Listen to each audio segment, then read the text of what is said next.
Prenup photoshoot na nagpapakita ng buhay magsasaka na piling tema ng isang couple sa Cebu.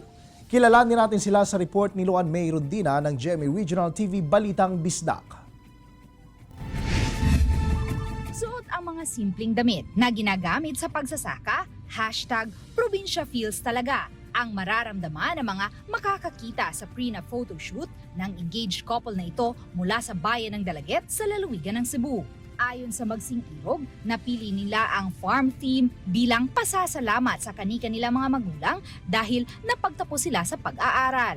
Yung suggest po og gunani nga concept kay since among mga parents kay bot mo pang-uma isip simbolo na lang ba sa ilang kahago nga nakapahuman silang eskwela namo dayon nakatrabaho mi og dili sim sa ilang na amo makaron then kato pag after sa suggestion suggest siya og lugar which is sa Dalagit Prasad. Ayon pa sa engaged couple na sina Rhea at Jorens Amaya, gusto nilang ipakita ang karanasan, mga sakripisyo at kasipagan ng kani-kanilang mga magulang.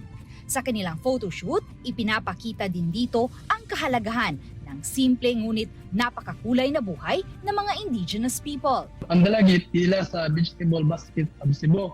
Among maipasigar ba sa tibok kasod ang among lugar.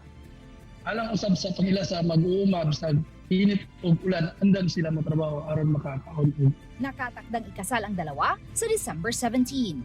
Mula sa GMA Regional TV Balitang Bisdak, Luan May Rondina, nagbabalita para sa GMA Integrated News.